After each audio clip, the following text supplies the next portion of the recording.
할렐루야. 오늘도 예배로 하루를 시작하시는 모든 성도님들을 주님의 이름으로 환영하고 축복합니다. 이 시간에 먼저 찬송가로 주님 앞에 나가겠습니다. 찬송가는 270장 변찮는 주님의 사랑과 함께 찬송하시겠습니다.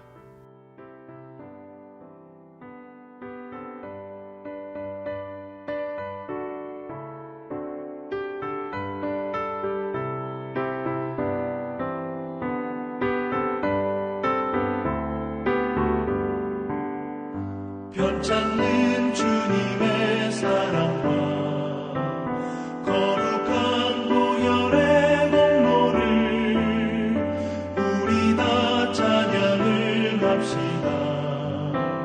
주님을 만나볼 때까지 예수는 우리를 깨끗게 하시는 주시니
주님의 거룩한 보혈을 날마다 입으로 간증해 담대히 싸우며 나가세 천국에 들어갈 때까지 예수는 우리를 깨끗게 하시는 주시니 그의 피 우리를 눈보다 더 희게 하셨네.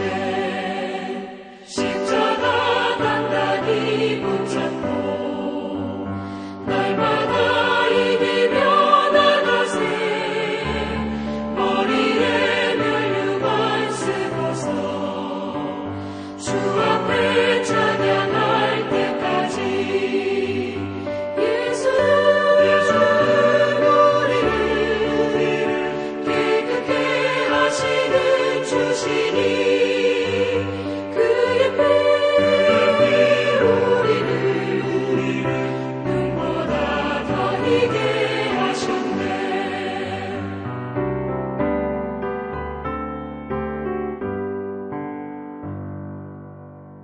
기도하시겠습니다. 여호와 하나님 너무나도 감사합니다.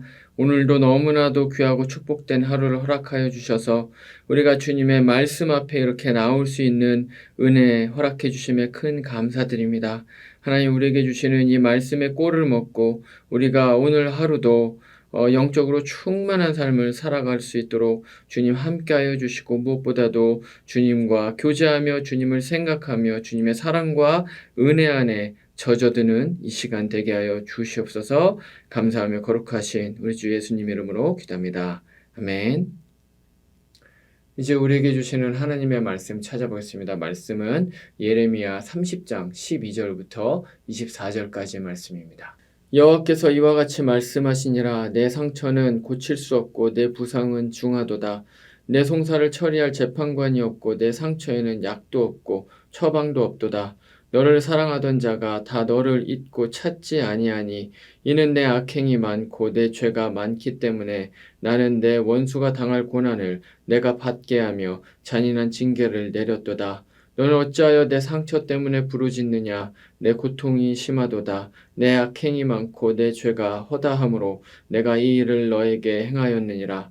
그러므로 너를 먹는 모든 자는 잡아먹힐 것이며 내 모든 대적은 사로잡혀 갈 것이고 너에게서 탈취해간 자는 탈취를 당할 것이며 너에게서 노략질한 모든 자는 노략물이 되리라. 여호와의 말씀이니라. 그들이 쫓겨난 자라 하매 시온을 찾는 자가 없은즉 내가 너의 상처로부터 새살이 돋아나게 하여 너를 고쳐 주리라. 여호와께서 말씀하시니라. 보라, 내가 야곱 장막의 포로들을 돌아오게 할 것이고 그 거처들의 사랑을 베풀 것이라. 성읍은 그 폐허가 된 언덕 위에 건축될 것이요 그 보루는 규정에 따라 사람이 살게 되리라. 그들에게서 감사하는 소리가 나오고 즐거워하는 자들의 소리가 나오리라.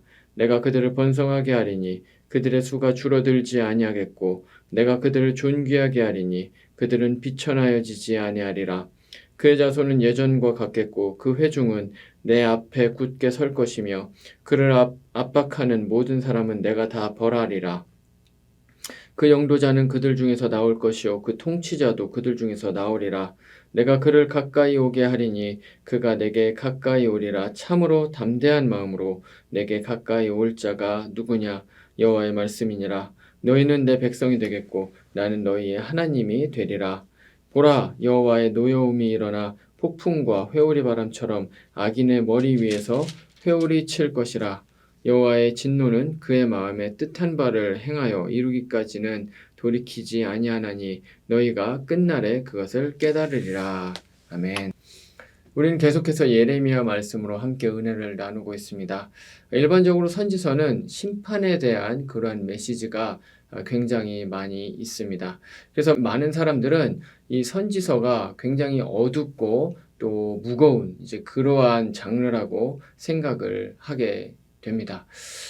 물론 이 선지서는 겉으로 봤을 때는 그래 보입니다. 하지만 그럼에도 불구하고 선지서는 거기에서 멈추지를 않습니다. 오히려 그 심판이 너무나도 엄중하기 때문에 그런 어떤 무거운 죄에 대한 실상을 이제 지적하는 것들이 많이 있기 때문에 역으로 하나님께서 얼마나 자비하신지, 얼마나 그 사랑이 충만하신 분이신지 그것을 더욱더 깊이 알게 해주는 그런 매력이 있는 것이 바로 선지서입니다. 예레미야서도 바로 이 선지서에 해당이 됩니다. 그래서 이 예레미야서를 지금까지 이제 읽어보신 분들은 다 아시겠지만 이 예레미야서의 메시지는 무겁습니다. 그리고 심판이 굉장히 준엄하고 때로는 잔인하고 잔혹하다는 생각이 들기까지도 합니다. 하지만 그럼에도 불구하고 저는 개인적으로 이 예레미야서를 굉장히 사랑하는데 그 이유 중에 하나가 바로 이 예레미야서에 하나님의 그분의 백성을 향한 그 사랑이 굉장히 충만하게 그리고 풍성하게 표현되어 있기 때문에 그렇습니다. 오늘 말씀도 하나님의 그 백성을 향한 그 감정이 그리고 그 사랑이 어떠한지가 아주 잘 표현되어 있다라고 볼 수가 있을 것 같습니다.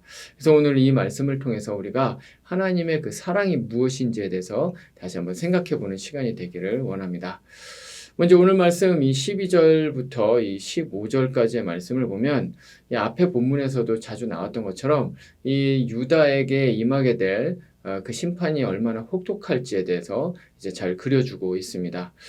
오늘 말씀이 이 남유다가 바벨론에 의해서 최종적으로 멸망을 당하는 BC 587년 그 이전에 그 예언적인 그러한 선언이었는지 아니면 그 이제 최종적인 멸망 이후에 그 멸망을 회고하면서 쓴 것인지 그것은 확실하지 않습니다. 하지만 확실한 것은 이 유다의 멸망이 굉장히 잔인하고 잔혹하고 처절했다는 것입니다. 그래서 유다가 얼마나 심각할 정도로 파괴가 되었는지 이 오늘의 말씀, 이 앞부분의 말씀들을 보면 상처가 났는데 그 상처를 고칠 수 없을 정도로 심하다. 그리고 그 재판관이 없다. 뭐지 이런 식으로 이제 표현을 하고 있는 것을 볼 수가 있습니다. 실제로 이 고대 문헌에 보면 이 예루살렘 성이 이제 함락을 당한 이후에 거기를 완전히 다 불태워가지고 심지어는 이 귀족들의 집까지도 완전히 다 불이 탔다고 그렇게 이야기를 하고 있습니다. 이것은 그냥 아예 예루살렘 성 자체를 완전히 전멸시켜버렸다는 것을 의미를 하죠. 그래서 학자들은 이렇게 유다가 멸망을 당한 이후에 그곳에 사람들이 얼마간 굉장히 오랫동안 아예 살지를 못했을 것이다. 이제 이렇게 추정을 하기도 합니다. 정말 예레미야를 통해서 주신 말씀이 문자 그대로 이루어진 것을 이제 고대 문헌을 통해서 확인을 해볼 수가 있는 것이죠. 그래서 13절에서는 그것을 이제 비유적으로 상처가 났는데 그것을 이제 어떻게 이렇게 다시 회복할 수가 없다, 치료할 수 있는 약이 없다, 이제 이런 식으로 표현을 하고 있는 것입니다. 굉장히 절망적이라는 것이죠. 오늘날로 따지면 불치병에 걸려서 더 이상 이제 치료를 할 수 없는 그런 상황이라고 말을 하고 있는 것입니다. 근데 이제 우리가 지금까지 본 것처럼 이 혹독한 시련과 멸망이 사실 하나님으로부터 나온 일이었다는 사실을 우리가 알 수 있습니다. 이들의 죄악이 너무나도 심했기 때문에 그것에 대해서 형벌을 지금 주고 있다라고 하나님께서 말씀을 하고 있는 것이죠. 자, 그런데 이 준엄한 심판에도 불구하고 역설적으로 우리는 이 말씀을 통해서 하나님의 사랑이 얼마나 깊고도 놀라운지를 알 수가 있게 되는데요. 그것은 바로 하나님의 사랑은 그럼에도 불구하고의 사랑이기 때문에 그렇습니다. 말씀을 드렸던 것처럼 오늘 말씀의 이 12절부터 15절까지의 말씀에서는 하나님의 준엄한 그 심판의 메시지가 표현이 되어 있습니다. 그런데 그 이후에 이제 16절 이하부터는 너무나도 놀랍게 분위기가 완전히 급반전되는 것을 볼 수가 있습니다. 지금까지는 죄악에 대해서 하나님께서 일말의 용서도 하지 않고 잔혹하게 그것을 모두 다 형벌을 가하겠다라고 그렇게 말씀을 하셨는데 16절에서 갑자기 완전히 목소리가 바뀌게 됩니다. 그렇게 되면서 이 남유다를 이제 멸망시켰던 그러한 민족을 이제 그들이 이제 잡아먹히게 되고 끌려가게 되고 또 탈취를 당하게 될 것이다. 이렇게 말씀을 하십니다. 다시 말하면 이 유다를 멸망시킨 이 바벨론을 하나님께서 보복을 하시겠다라고 그렇게 말씀을 하고 있는 것이죠. 또 뿐만 아니라 하나님께서 이 유다를 다시 회복을 시키셔서 다시 성읍을 거기다가 이제 짓게 만드실 것이고요. 또 사람이 한 명도 살지 못했던 그 황폐한 곳에 사람들이 와서 살 수 있게 해주겠다고 이제 그렇게 말씀을 하시는 것입니다. 이것은 하나님께서 이 이스라엘을 회복시키겠다는 그러한 선언이라고 볼 수가 있는 것이죠. 이렇게 너무 급작스럽게 어조와 분위기가 바뀌는 것을 보면서 저도 그렇고요. 또 아마 많은 사람들이 아마 좀 당황하지 않았을까 생각이 듭니다. 왜냐하면 처음 볼 때는 벌을 주는데 한치의 망설임도 없는 그런 잔인하고 잔혹한 재판관처럼 보이다가 갑자기 자비가 풍성한 어머니와 같은 그러한 얼굴로 바뀌는 것을 상상을 하게 되기 때문에 그렇습니다. 그래서 하나님의 이런 말씀을 보면서 하나님이 너무 변덕스러운 거 아닌가, 너무 변덕쟁이인 거 아닌가 이런 생각을 하기도 하고요. 저도 그렇습니다. 하나님이 뭐 다중인격인가? 지킬 박사와 하이드처럼 그렇게 이중인격적인 그런 모습인가? 이런 생각이 사실은 들기도 하는 거죠. 그래서 이 말씀을 보면서 적지 않게 당황을 하게 됩니다. 하지만 이것은 사실은 하나님의 사랑의 속성을 알면 설명이 됩니다. 왜냐하면 하나님의 사랑은 그럼에도 불구하고의 사랑이기 때문에 그렇습니다. 성경을 읽어보신 분들은 잘 아시겠지만 이 하나님의 백성이라고 하는 이 이스라엘은 그들이 애굽 땅에서 종살이를 할 때에 민족으로 바뀌게 되죠. 그래서 민족으로 번성이 되게 되었을 때 그때부터도 이미 하나님에 대한 불순종이 시작이 됐습니다. 그래서 그 이스라엘 백성이 광야에 나와서 광야를 돌아다닐 때 그리고 가나안에 들어서 정착을 하게 되는 그 수백 년의 그 기간 동안에 이들은 사실은 하나님께 순종을 한 적이 거의 없다고 할 정도로 불순종의 민족이었던 것이죠. 하나님께서는 온갖 것으로 이들을 채우셨고 보호하셨고 인도하셨습니다. 하지만 그 은혜에 대한 이스라엘 백성들의 대답은 불순종과 우상숭배였던 것이죠. 그래서 이들은 사실은 100번 멸망을 당해도 할 말이 없습니다. 이들이 당한 형벌은 사실은 이들이 행한 그 죄악에 비하면 오히려 가볍다는 생각이 들 정도로 이들은 불순종과 죄악을 저질렀었던 그런 민족이었죠. 그래서 만약에 제가 하나님이었다면 저는 이들을 완전히 버려버렸을 것 같습니다. 이 너희들은 정말 구제불능이다. 도저히 어떻게 할 수가 없다. 너희들은 이제 끝이야. 내 백성 아니야. 라고 말하고 이스라엘 백성들과의 관계를 끝내버렸을 것 같습니다. 그런데 너무나도 놀랍게 하나님은 그렇게 하지 않으신다는 거죠. 하나님께서는 이들의 그 아주 죄악들, 그 고집스러운 그 죄악에도 불구하고, 그럼에도 불구하고 이들에 대한 사랑을 결코 놓지 않으셨다는 것입니다. 그래서 버리는 것이 아니라 오히려 이들이 다시 돌아오도록 그 방법을, 바로 징계라는 방법을 사용을 해서 이들이 다시 돌아올 수 있게 하셨다는 것이죠. 왜냐하면 이들을 다시 하나님께로 돌릴 수 있는 방법이, 그 유일한 방법이 바로 그 징계와 형벌이었기 때문에 그렇습니다. 그래서 이들이 잠시간 큰 고통을 받지만 결국에는 다시 하나님께로 마음을 되돌리고 돌아올 수 있게 이제 그렇게 하나님께서 해주신 것입니다.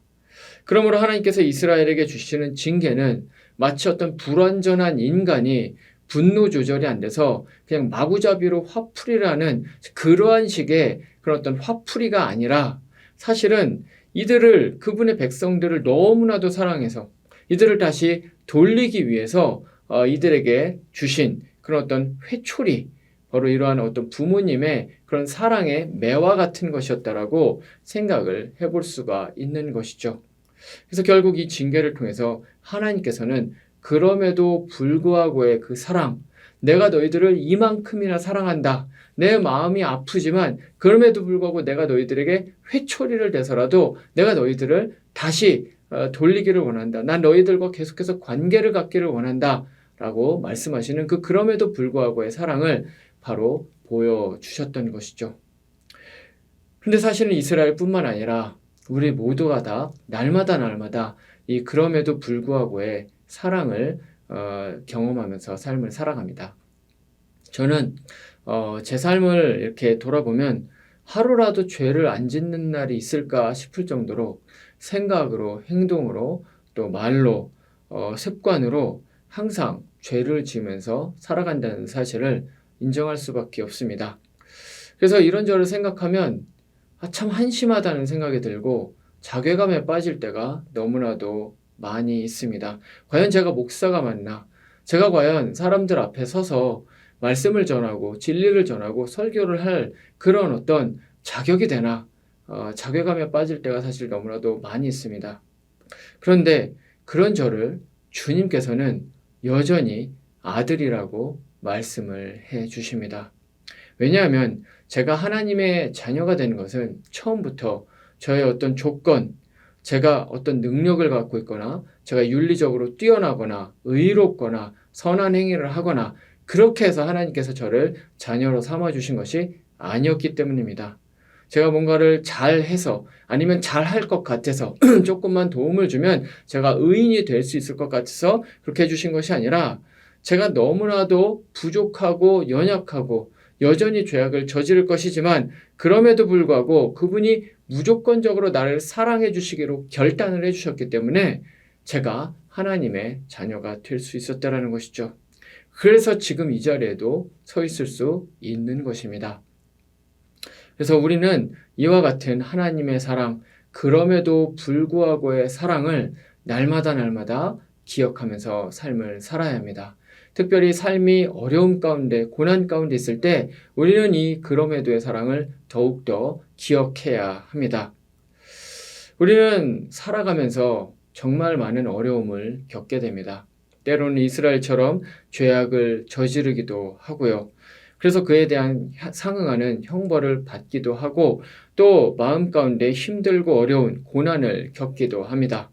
그런데 이런 일이 일어나게 될 때에 우리는 본능적으로 하나님을 의심하게 됩니다.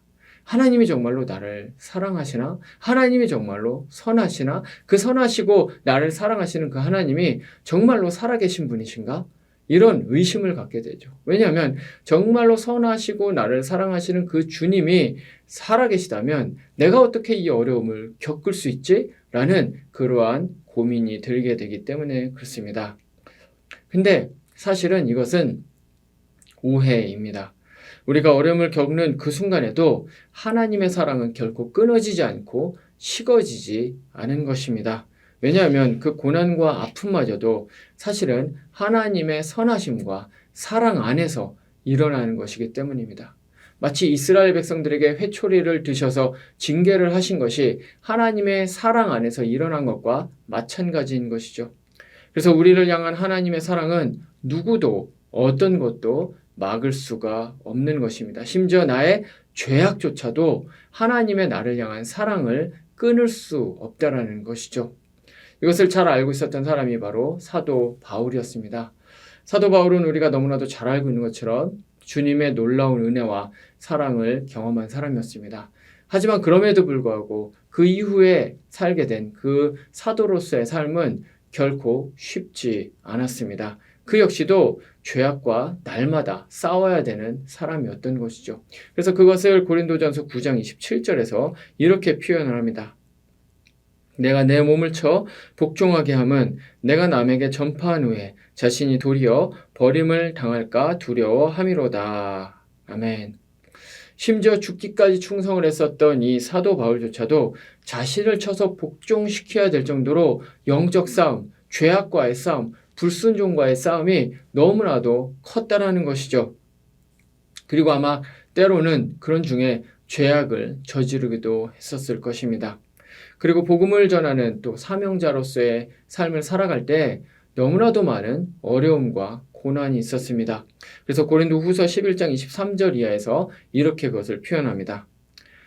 내가 수고를 하고 옥에 갇히기도 더 많이 하고 매도 수없이 맞고 여러 번 죽을 뻔하였으니 유대인들에게 40에서 하나 감한매를 5번 맞았으며 3번 태장으로 맞고 1번 돌로 맞고 3번 파선하고 일주야를 깊은 바다에서 지냈으며 여러 번 여행하면서 강의 위험과 강도의 위험과 동족의 위험과 이방인의 위험과 신의 위험과 광야의 위험과 바다의 위험과 거짓 형제 중에 위험을 당하고 또 수고하며 애쓰고 여러 번 자지 못하고 줄이며 목마르고 여러 번 굶고 춥고 헐벗었노라 이렇게 이야기를 하고 있습니다. 정말 방금 읽은 것 중에 하나라도 당하면 살 소망이 없어질 거라는 그런 생각이 들 정도로 큰 고난을 겪었던 사람이 바로 이 사도 바울이었습니다. 그러면 도대체 어떻게 이 고난을, 이 아픔을, 이 질고를 사도 바울은 겪어낼 수 있었을까요? 어떻게 이것을 이겨낼 수 있었을까요? 그가 인내심이 특별히 많은 사람이었기 때문에 그것이 가능했을까요? 그래서 끝까지 사도로 남을 수 있었던 것일까요? 그것이 아니었다는 것입니다. 사도 바울이 이 극심한 환난과 고난 중에서도 끝까지 주님을 붙들 수 있었던 것은 사실은 그가 인내심이 많아서가 아니라 바울을 향한 하나님의 사랑과 열심이 너무나도 충만했기 때문이었다라는 것이죠. 그 사랑이 끊어지지 않았기 때문이었다라는 것입니다. 그래서 사도 바울은 로마서 8장 37절 이하에서 이렇게 말을 합니다. 내가 확신하노니 사망이나 생명이나 천사들이나 권세자들이나 현재일이나 장래일이나 능력이나 높음이나 깊음이나 다른 어떤 피조물이라도 우리 주 그리스도 예수 안에 있는 하나님의 사랑 안에서 끊을 수 없으리라. 아멘. 사도 바울의 고백인 것이죠. 내가 아무리 힘들고 어렵고 죄악을 저지르고 한다고 하더라도 하나님의 나를 향한 사랑은 끊어지지 않는다라는 바로 그것을 경험을 했기 때문에 이러한 고백을 할 수 있었던 것입니다. 말씀을 마치겠습니다. 하나님께서는 우리에게 기어이 그분의 사랑을 부어주시는 그러한 분이십니다. 도무지 그 사랑을 받고 싶지 않다고 하는 그러한 존재들조차도 하나님께서는 그 무조건적인 사랑을 베풀어 주시는 것이죠. 그 대표적인 사건이 바로 예수 그리스도의 성육신 사건입니다. 요한복음 1장 11절에서 사도 요한은 그분의 백성들이 그 예수님을 거절했다라고 그렇게 이야기를 합니다. 근데 사실은 우리도 그 백성에 해당되는 사람들입니다. 우리 중에 누구도 태어나면서부터 예수님을 영접하면서 태어난 사람 아무도 없습니다. 우리 모두가 다 불순종하고 배교한 그러한 자들이었습니다. 그런데 주님의 그 다함이 없는 사랑, 지치지 않는 사랑, 그 주님의 그 열심이 바로 우리를 변화시키고 우리에게 그분의 사랑을 깨닫게 해주셨던 것입니다. 그래서 예수님은 하나님의 사랑의 편지입니다. 그분의 절대적인 사랑이 가장 강력하게 드러나는 것이 바로 예수 그리스도의 성육신이었던 것이죠. 예수님의 성육신은 이 사랑의 편지를 우리에게 보내주신 사건이었던 것입니다. 그렇기 때문에 혹시 어려움 가운데 낙심하고 계신 분들이 있으십니까? 하나님의 사랑이 안 느껴지십니까? 죄악으로 인해서 하나님으로부터 멀어진 것처럼 난 이제 하나님의 백성이 아닌 것 같다라고 그렇게 낙심해하고 스스로를 한심해하고 계신 분들 계십니까? 우리 하나님의 사랑은 다함이 없는 사랑입니다. 어떤 것도 끊을 수 없는 사랑입니다. 그 끝이 없는 그럼에도 불구하고의 그 영원한 사랑, 그 영원한 사랑을 오늘도 기쁨으로 맞이하시는 우리 모든 성도님들이 되시기를 말씀으로 축원드립니다. 기도하시겠습니다. 여호와 하나님 아버지, 그렇습니다. 얼마나 감사한 일인지요. 우리가 이렇게 연약하고 부족하고 죄가 많은데도 불구하고 마치 이스라엘 백성들처럼 우상 숭배하고 불순종함에도 불구하고 여전히 하나님은 우리를 아들로 딸로 삼아주심이 얼마나 큰 감사인지요. 하나님, 우리가 이 그럼에도 불구하고의 사랑을 날마다 기억하게 하여 주시옵소서. 특별히 하나님, 너무나도 어려운 삶을 살고 계신 우리 성도님들, 고난 가운데 살고 계신 분들, 그래서 하나님의 사랑이 경험되지 않는 것처럼 그렇게 칠흑같이 어두운 그러한 영혼의 밤을 지내고 있는 분들 계십니다. 하나님, 그런 분들에게 오늘 특별히 찾아가 주셔서 그럼에도 불구하고 그 모든 것이 주님의 끊어지지 않는 사랑 가운데 있다는 사실을 하나님 보여주시고 알려주시옵소서. 하나님, 오늘도 여러 가지 많은 기도의 제목, 소원으로 나온 모든 성도님들 위해 하나님 아버지의 은혜와 축복이 함께하기를 믿고 원하며 감사하며 거룩하신 우리 주 예수님 이름으로 기도합니다. 아멘. 이제 개인의 기도 제목으로 기도하시겠습니다.